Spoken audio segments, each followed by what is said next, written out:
So for our design, I visited themeforest.net. This is a place you can go to purchase themes, anything from a WordPress theme to a HTML and CSS theme. And you can also purchase PSDs, and that's what I like to do. If you're not much of a designer, you can come here, find the PSDs, and by PSD I mean Photoshop files for design, convert it yourself, and then you don't have to worry about your design skills.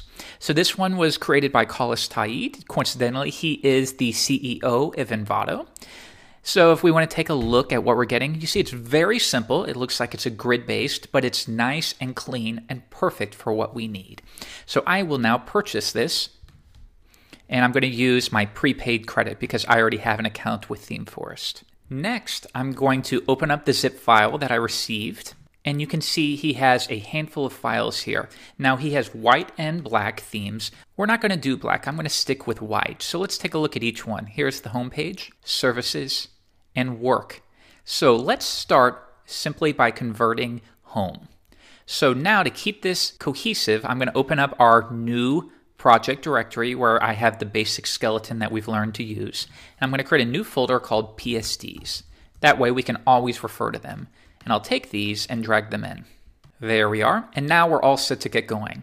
So these next tutorials are going to assume that you do have Photoshop, Adobe Photoshop installed. It's not free. However, if you visit adobe.com and browse to the download section, you can get a 30-day trial if you don't have it but want to work along. And if you do intend on sticking with web design, I really recommend that you go ahead and make that purchase even though it is expensive because it is the default for all web designers. So first, I'm going to take home.psd and open it in Photoshop. Now, don't worry if you don't have much experience with Photoshop. I'm going to work through each step, but I will assume you have a modest understanding of, for example, the move tool will allow me to move my canvas and things like that. So if you're not familiar with it, just follow along and it should begin to click eventually. So the way we convert a PSD to HTML is first, we don't slice anything out. We begin by creating our HTML as we always have. So this is a good point to start analyzing how we would create the markup for this. As I see things, we have a header at the very top. We do have a wrapper because notice this entire website is centered as we've learned to do. So it makes sense to have some kind of wrapper and then the header. And we could include this part with the header as well. That's just up to us. And then we have some information about the services they offer. And then finally at the bottom we have a footer. So notice this is a very common layout. You have your header, you have maybe a banner, and then you have some information below and your footer. This is quite common for all websites, so you should get used to it fairly quickly. So let's get started. I'm going to open up our project within Sublime, and we have a blank slate. The first step is to create the markup, and we're going to take advantage of Zen coding, which I taught you in a previous lesson. If you're also working along in Sublime Text and you have Zen coding installed, you can press Control-Option-Enter, and that's going to bring up this panel right here. And what's nice about this is you can write your Zen coding, but it is displayed on the page in real time, so you know exactly what you're getting. For example, if I type ULLI, you see that it's updating instantly. So let's get started. We're going to begin by building a div with a class of container. Let's refer back. And within here, we're going to have a header element. We know that for sure. So let's do that. Header. And within the header element, we have an H1 tag that says black and white. So we'll do H1, black plus white. And then he also has a navigation section, and we're going to place that within the header as well. So we're going to create a sibling to the H1. Notice if I did this, it would add within the H1, but we need a sibling. Now we know a nav will contain a list of navigation links, so I will add a UL. And within the list item here, he has 1, 2, 3, 4, 5. He has 5 list items. And each list item, of course, this should be clickable because it's a link. So we'll place an anchor tag that links to nowhere for the time being. And that looks good for now. So I will hit enter for that to take effect. And now I can tab through each one of these. I'm going to fill these in really quickly.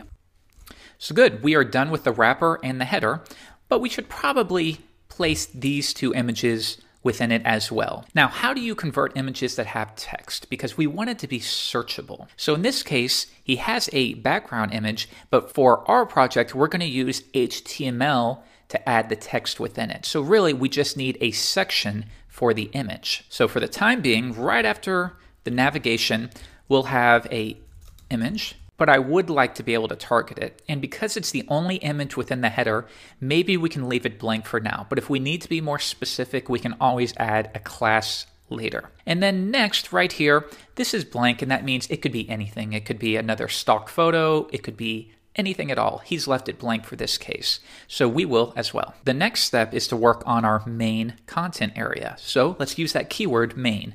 I'm going to create a new div with the class of main. And within it, we have 3 columns, essentially. So why don't we separate these, and we'll say each one will have a div, and we'll give it a class of grid. And because we know that we're going to use eventually the 960 framework, which we discussed, and that's 12 columns, we can figure this out on our own, even though we haven't yet implemented the 960 framework. And let's consider this. It's not divided into thirds, because these two right here are much wider than this one. So why don't we consider maybe, rather than each column being a grid 4 for 1/3, 4 times 3 is 12, why don't we say 5, 5, that's 10, and then we need 2 more, which is 12. And we can play around with it if we need to. So we'll say grid 5, and why don't we create 2 of those. Now within each one is going to be a h1 tag, and I'm going to leave that blank. And then after that, we have just some gibberish text. So I will add a paragraph after each one as well. And I'm going to hit enter so I can tab through these. First, we have services we offer. And within here, we're going to add some lorem text. And the same thing for how we work. Notice it's just a matter of going back and forth and converting it. So now let's do this last one. And this is a quote. So I can either press the letter T or click right here to select the text tool. And I will click and highlight that so I can copy it. And now we're going to create another div, and we're going to try out grid 2, though that might still be a little bit too short, but we'll play around with it. And this grid is going to contain a block quote, and within the block quote, we'll have a paragraph tag that contains that text, like so. Isn't Zenkoding really neat? After the block quote, we have some information about who said it, but we're going to come back to that shortly. And then if we come back here, we have read more buttons under each column. So we'll add those as well. We'll place that within a paragraph tag, and then it will be a link, read more. And because I know I want to style these specially, I'm going to apply a class of button, like so. Next, I'm going to come down and paste it for the next grid. Notice I haven't yet even looked at this in the browser. I don't need to. Now we're going to copy this, and why don't we just grab all of this text and place it in like so. And because he had 2 paragraphs, I'm going to make sure that I do the same as well. There we are, that looks clean.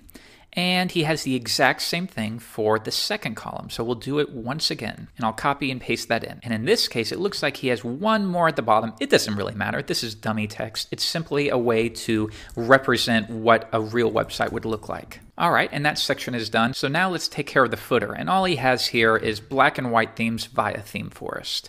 So we'll place this at the bottom right here. Now I want you to notice, can you see how very quickly, once you have lots of divs, it can be difficult to determine which div is closing which? And that's why we use indentation, because I can easily tell that this div is the closing div for this one. However, if you need more, perhaps you can't see what this one closes, you're always welcome to add comments. And we do that with this syntax. And within the middle, you can say end container. This is purely preference. I sometimes do it if I find that I'm forgetting what a closing element is. Now, right here, let's add our footer. And within the footer, I'll scroll down just a touch. We are going to have a simple paragraph tag that contains that text. What we can see here is, should black and white be clickable? I don't know. We would have to ask the client, but it is bold. So we're going to make that strong. And then likely ThemeForest is a website, so we should make that clickable. So first I will wrap that, and we do know where that one's going, so we can put in the link right now, themeforest.net. Next, black and white we decided should be strong. So I will wrap that within strong tags as well. And we do need to add this text right here. Some slick phrase would go in here to sum up what the business actually does and stands for. So let's come back to the top. And because we know this section is sort of a banner, why don't we wrap it within a div? And within here, just to begin, I'm going to have a paragraph tag. And what does the paragraph say? This text right here. And there we are. And then Rather than using an image here, why don't we apply this big image as a background, because it's really not important to the website, it's a background. So let's remove that entirely. Now, just as we noted that each of these sections right here is a grid, we can tell that this one right here is the width of both of these grids below combined. And we hypothesize that each of these is grid 5, so that would mean this would be grid 10. So for now, let's add that in. In addition to banner, we'll give it a class of grid 10. And we also know from working with 960 in the previous lesson that the wrapping class should be container 12. Then after this, we can have our empty box, and we'll place it right after it, div grid 2. And we'll just leave that blank because presumably it would be filled with some text or images or links. But we don't know what it is for our hypothetical client, so we're going to leave it blank and then they can tell us later. All right, so this looks good for our home page. We did it fairly quickly. Now is the point when we get to view it in the browser. And here we are, and you can see nice and clean markup.